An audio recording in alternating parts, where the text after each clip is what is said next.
Doctor பேசுறது உடம்பு சரியில்லாம போனப்ப ஒன்றும் இல்லை, உடம்புக்கு ஒன்றும் இல்லை, எல்லாம் நல்லாயிருன்னு சொன்ன மாதிரி தெம்பா இருக்கு, கான்ஃபிடென்ட்டாக இருப்போம். சார் சொல்றது மாதிரி இன்னைக்கு தேதிக்கு நிஞ்சா வாரியர்ஸ் விட பயங்கரமானவங்க எங்க விர்ச்சுவல் வாரியர்ஸ் தான். பசங்க வேற லெவல். அப்படி ஒரு விர்ச்சுவல் வாரியர் யூடியூப் ஸ்பேஸ்ல நாகரீகமா ரொம்ப நல்லா அரசியல் பேசக்கூடிய அன்பு தம்பி இன்ஃபர்மேட்டிவ் டைரியை சார்ந்த தியாகு அவர்களை ஒரு நல்ல கரவலையோட மேடை கலைக்கிறேன். சிற்றுரை வழங்க.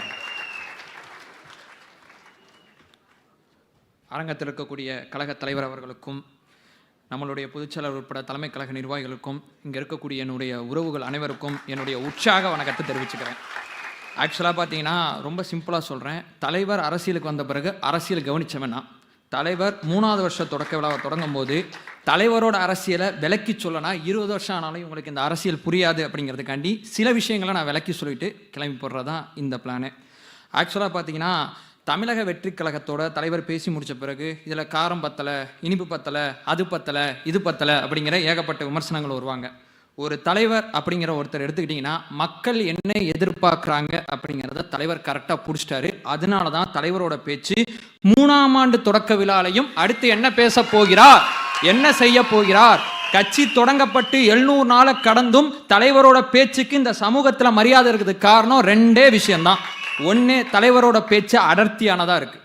ஒரு குறிப்பிட்ட காலகட்டத்தில் சரியான அளவில் அடர்த்தியான பேச்சை தலைவர் கொடுத்துக்கிட்டு இருக்கார். 2வது மிக முக்கியமான விஷயம், என்ன சொல்கிறாரோ அதை செய்கிறாரு, என்ன செய்கிறாரோ அதை சொல்கிறாரு. இதுக்கு நடுவில் இடவடி இல்லை.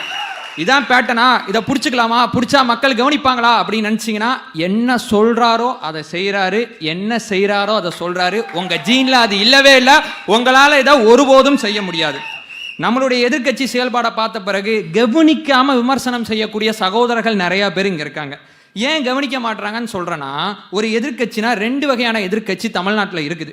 அதாவது தாவேகா தொடங்கப்பட்ட பிறகு ஆக்கப்பூர்வமான எதிர்கட்சி அப்படிங்கிற ஒரு சொல்லாடலை நம்ம பயன்படுத்தி ஆகணும். சந்தர்ப்பவாத எதிர்கட்சியை மக்கள் பார்த்துருக்காங்க, ஆனால் ஆக்கப்பூர்வமான எதிர்கட்சியை மக்கள் பார்த்தது கிடையாது, இப்போ தான் பார்த்துக்கிட்டு இருக்காங்க. சந்தர்ப்பவாத எதிர்கட்சினா வேற யாரும் இல்லை, நம்ம தீய சக்தி குரூப் தான், மற்றபடி வேற எதுவுமே இல்லை. அவங்களுடைய நோக்கம் என்னவா இருக்குன்னா, எதிர்கட்சியாக இருக்கும் போது எங்கு போராட்டம், எங்கு போராட்டம், நாங்கள் ஆதரவு தருவோம்பாங்க.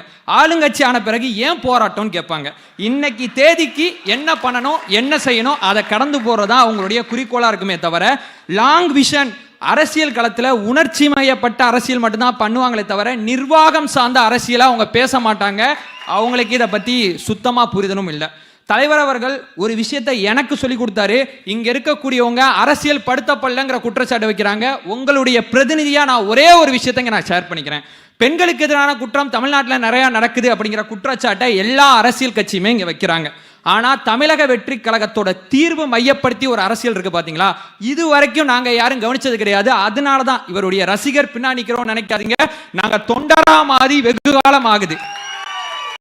என்ன தீர்வு தெரியுமா? பெண்களுக்கு பாதுகாப்பற்ற சூழல் தமிழ்நாட்டில் இருக்குது. ஏன் பாதுகாப்பு அப்படிங்கிறத மிக முக்கியமாக கவனிக்க வேண்டிய பொறுப்பு டிஜிபி அப்படிங்கிற நியமனத்தை போட்டு, குடும்பத்தில் ஈகோ தான் நான் பேச மாட்டேன், கட்சியில் ஈகோ தான் பேச மாட்டேன், ஆனால் இவங்க நிர்வாகத்தில் ஈகோ பார்க்குறாங்க. அதனால தான் தலைவர் தொடர்ச்சி அதை பற்றி பேசிட்டு இருக்கார். பாதுகாப்பற்ற இடம் இருந்தா தலைவரோட அறிக்கையில் சொல்லப்பட்ட ஒரு வார்த்தையை சொல்றேன், நிர்பயா நிதி வருஷம் வருஷம் ஒதுக்குறீங்களே அதை என்ன பண்றீங்கன்னு கேட்கிறாப்புல. 3வது மிக முக்கியமான விஷயம், ஒரு குற்றம் நடந்துச்சு, குற்றவாளியை பிடிச்சிட்டோம், அவ்வளவுதான், படம் முடிஞ்சு போச்சு அப்படிங்கிற ஒரு சினாரியை சொல்றாங்க. அந்த குற்றவாளிகளுக்கு சிறப்பு தண்டனை நீங்க வாங்கி கொடுக்கணும், சிறப்பு கோட்டை அமைங்க. இதுவும் தலைவர் எனக்கு சொல்லி கொடுத்த அரசியல் தான். ரொம்ப நாட்களா தலைவர் எங்களை அரசியல் படுத்தலன்னு சொல்லிட்டு இருக்காங்க. அரசியல் அப்படிங்கிறது ஒரு மனநிலை. இந்த மனநிலையில நான் ஒரு விஷயத்தை ரொம்ப தெளிவா சொல்றேன். லைவ் அண்ட் லா பார் பஞ்ச் நோக்கி நகர ஆரம்பிச்சிட்டோம். எங்களுடைய அறியாமையை பயன்படுத்தி நீங்க பண்ற அரசியலை நாங்க புரிஞ்சுக்கிட்டோம். இந்த ப்ராசஸ்ல சொல்லுவேன், ஒரு மேடையில சிடிஆர் நான் பதிவு செஞ்சிருப்பார், கத்துப்பான், கூடிய சீக்கிரம் கத்துப்பான் அப்படிங்கிற ஒரு நம்பிக்கை தெரிவிக்கக்கூடிய வார்த்தையை பயன்படுத்தியிருப்பாரு. அதே தான் சொல்றேன், கூடிய சீக்கிரம் கத்துக்கிட்டோம், எங்களுக்கு எதிராக நீங்க அரசியலே பண்ண முடியாது. ஒரே ஒரு விஷயத்தை இங்கே அரங்கத்தில் இருக்கக்கூடிய அத்தனை பேர்கிட்டையும் சொல்லிட்டு என்னுடைய பேச்சை நிறைவு செஞ்சுக்கிறேன். ஆக்சுவலாக பார்த்தீங்கன்னா தலைவரை பொறுத்தவரையும் இந்த கட்சியை பொறுத்தவரையும் ஒரே ஒரு சொல்லாடல் நம்ம ஃபாலோ பண்ணோம்னா 2026 அப்புறம் 2027 வரும்ல, தலைவர் இங்கே முதலமைச்சராக 4ஆம் ஆண்டு தொடக்க விழாவை நம்ம ஃபாலோ பண்ணுவோம். தனக்கு ரொம்ப ரொம்ப ரொம்ப ரொம்ப முக்கியமான விஷயம், தனக்கு அங்கீகாரம் நம்ம இலக்கு கிடையாது, தலைவருக்கு அதிகாரம் அப்படிங்கிறதா நம்மளுடைய இலக்காக இருக்க முடியும். ஒரு இலக்கு இருக்கு, தனித்தனியா ஓடாம இலக்கு எல்லாத்தையும் ஒன்று சேர்த்து மையப்புள்ளியை நோக்கி ரொம்ப தெளிவா ஓடுவோம். தலைவர் எப்போதும் தன்னுடைய பேச்சை முடிக்கும் போது நமக்கு கான்ஃபிடன்ஸ் சொல்லி முடிப்பாரு. களத்திலிருந்து வந்தவன்கிற முறையில சொல்றேன், கான்ஃபிடண்டா இருக்க தலைவா, வெற்றி நிச்சயம். வாய்ப்புக்கு நன்றி. வாழ்த்துக்கள். வாங்க.